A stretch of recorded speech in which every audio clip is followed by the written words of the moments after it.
Hi, my name is Alex and welcome back to Magic Missile Minis. Today we're going to be taking a Warhammer Fantasy Orc and turning it into a Warhammer 40k Orc. Again.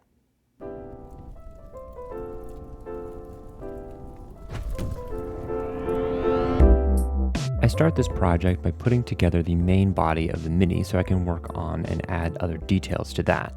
I was really excited to work on this mini in particular because the pose for this base miniature is super dynamic. And once I finish the main torso, I start working on the head. The Age of Sigmar kit had these really cool masks that I've used before for these projects, and so I wanted to keep doing that because I thought that was a really cool way to blend the kit that I bought with the kit that I'm kit bashing it with. So I shave off a little bit of the mask and place it on top of one of the more sci-fi 40k orc heads. The way the model was created was so that you would basically put a mask of the face onto the neck and the tongue was actually on the main part of the miniature already. So I have to remove that and smoothen out the neck area so that I can attach the head that I've made onto that using some plastic cement glue to attach those two pieces in place. Once the head was attached, I could start to assemble the rest of the miniature, attaching his arms in place, using some plastic cement glue to attach those pieces together. Unfortunately, I forgot to later on go in with some green stuff to fix up some of the seam lines, which are a little bit more visible than I would have liked. After that, I can start assembling the weapon. My idea was take this ball and chain and attach a bunch of rockets and missiles and explosives to the end of it. I just thought it was very funny, the idea of an orc who just thought that this was a good idea, and it felt very in line with just the goofiness of the 40k orcs, which is part of the reason I love making these miniatures and playing around with the orcs. So after chopping off these missile pieces from the different guns, I start to glue them together and try to make them look as haphazardly attached onto the mace as possible. To add some variation among the different kinds of explosives, I take this part of a gun that looked a little bit like some TNT and chop that up and attach that as well. While I'm painting this, I'll add some indentation for the texture that's going to be on the top and bottom, since that's just smooth right now. And with that, this hilariously absurd and kind of useless weapon is constructed, and so I can go ahead and attach that onto the main miniature. Once that was attached, it was time to start adding other 40k details onto the mini. I had some grenades that I felt were appropriate to attach to his belt, since this guy seems very excited about explosions. I also had a pistol that I decided to add to his hip right here as well. I then go ahead and attach a gun onto his hip, onto this specific part of the leg as well, because it's kind of flapping the gun up and helps communicate some of the motion. I then also add a little piece of Orcus scrap metal that I had from another kit to act as a shoulder pad or a little pauldron for him. In order to make sure that it didn't look like it was just floating in space, I come in with some green stuff to create a belt that's going to be wrapping around his chest and attaching to the pad on either end. I do my best to try to mimic the texture and shape of the belt that he has so that the green stuff belt that I'm adding kind of goes seamlessly into the belt that's already on the miniature. Trying to focus on making sure the edges of it are nice and straight, as well as trying to add a little bit of a indentation so that the belt itself is concave, which is something I notice on the model's belt.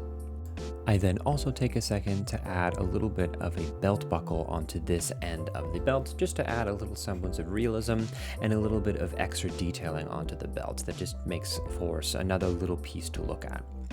Also, because of the way this miniature is built, there's supposed to be a large piece of metal covering over his belt right here, but I decided I didn't want to add that because it felt a bit too Warhammer Fantasy. So instead, I add a little bit of green stuff and a piece from another orc kit to create a belt for him. I also take this other piece from another kit, which is a row of bullets to add to his bandolier, just because it feels very sci-fi, very Warhammer 40k orc, and really just helps complete the look of that part of the miniature.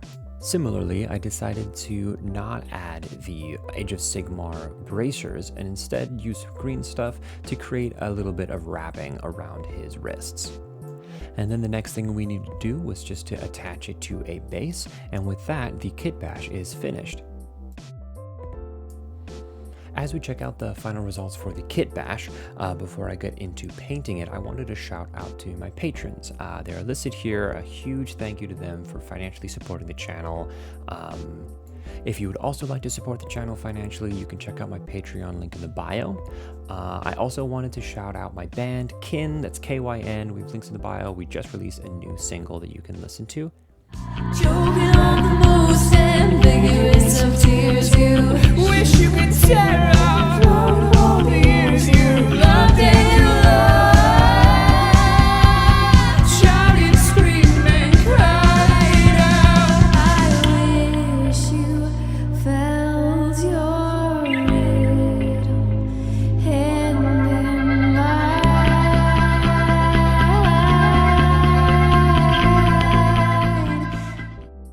So if you enjoy that sound, please check us out. Again, all the links are in the bio. And also, I wanted to shout out another project I've been a part of called Tavern of Tones. It's a D&D podcast with me and some of my friends from college. It's really, really fun, so go ahead and check that out. There'll be links in the description for that as well. But with that, on to the paint job. I start by doing the orc skin the same way I did in the last video, where I base coat it with a dark brown mixed with a little bit of green. Again, as I said before, the brown creates a little bit more of a flesh tone feel, and overall just makes the colors of the miniature look a little bit more dynamic than if I just started with a dark green. After that, I start adding a more mid to dark tone green. For this, I just use the base green without mixing any colors on top of it. And the goal is to go over the entire miniature, not being too concerned with any light sources at this point, just avoiding the darkest recesses of the musculature. Then I go in with some green mixed in with a little bit of yellow to create a brighter highlight. At this point, I am starting to think a lot more about where the light is coming from and only painting those areas. That being said, I'm still trying to cover a good amount of the miniature with this mid-bright highlight, because then I'll go in with an even brighter highlight that will cover an even smaller area of those highlighted parts. Just building up smaller and smaller and brighter highlights. As I've said before, I love painting orc flesh. It's so much fun. It's so much dynamic shading and coloring, and you can make it look really, really cool.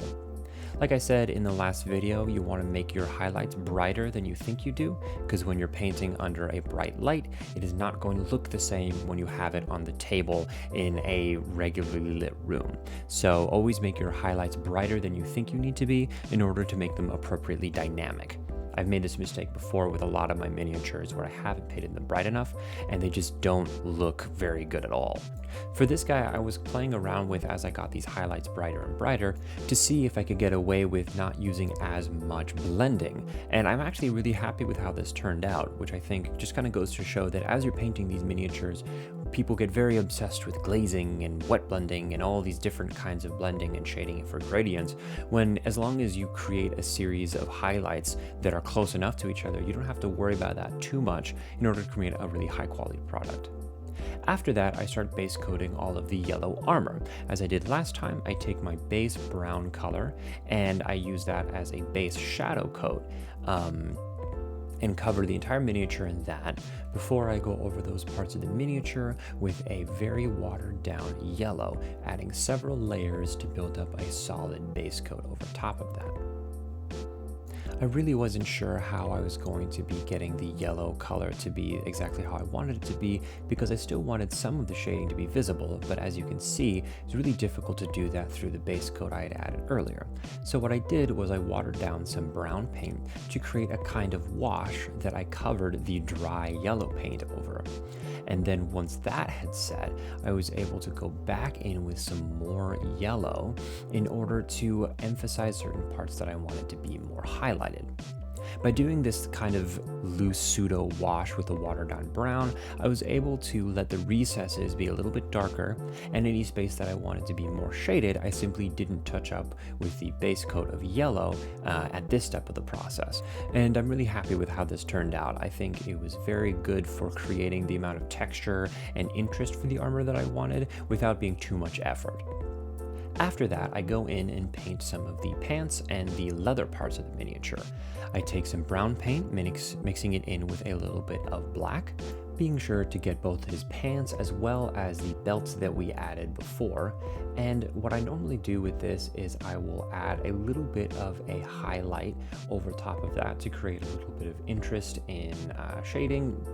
I only ever really do one layer of highlighting, unlike the orc skin. But then I'll go in with a beige to create a little bit of a dappled edge highlight to create the illusion of worn and beaten down leather. This is a very satisfying part of the process that I suggest people do because you can create some really great results with very minimal effort for making leather. I've used this technique a lot in my videos, so most of you are probably familiar with it, but I don't know, it's very satisfying, and that's part of the reason I do it all the time, because it feels like I can get a really high quality result without having to sit there for hours agonizing over any certain part of the miniature, which, especially when you're painting minis, is always a victory. Once I have the leathers finished, I take some more of that same beige and do some edge highlighting over all of the armor. And after that, it was time to start painting some of the metals. I go in with a dry brush of metal onto the black primer because I find that that creates a really cool, nice, dark, and dynamic metallic color without putting in a lot of effort. However, for some of the smaller details like the panels in between the yellow that we painted, dry brushing would be a little bit too hard, so I just go ahead with some regular paint and attach those as well as I can.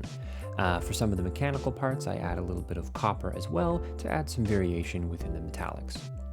I then played around with a couple different ideas for the rockets. I decided I wanted one of them specifically to have flames coming out of the tip because that felt very, very orcish. I always love having these little details on orc minis. In the last one I made, I had added a checkerboard pattern, and so for this one I decided to paint on some flames, starting with a base coat of red and then adding a little bit of yellow inside that to create a little two-tone flame pattern on this rocket.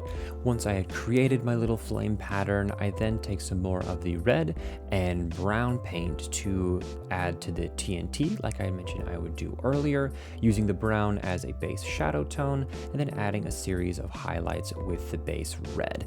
Not worrying too much about it, but just to create enough interest and to show off the texture of the TNT. I take the same red and actually paint the eye that's visible on the face of this miniature and under his mask.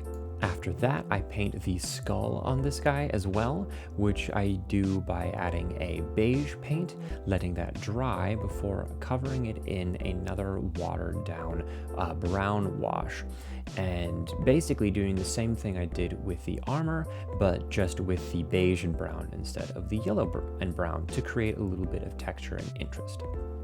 I then take that same beige and go over all of the wrappings to finish those up. And the final detail I add is just covering the nuts and bolts with a little bit of silver on top of them. Once that's finished, all I need to do is add a little bit of basing and this miniature is done. I'm really happy with how this project turned out. I think this guy looks really, really cool.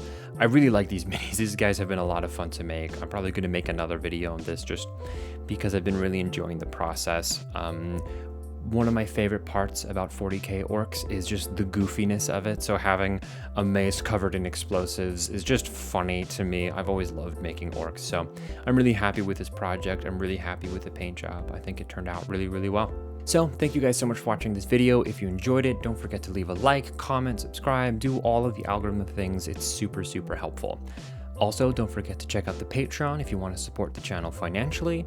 Don't forget to check out my band, KYN, Kin. All the links will be in the description for that, as well as Tavern of Tomes, the D&D podcast I'm a part of. All of the links will be in the description for all of those different things, so you can go check them out and just see the different projects I'm a part of. But anyways, once again, thank you so much for watching this video, and I look forward to seeing you guys in the next one.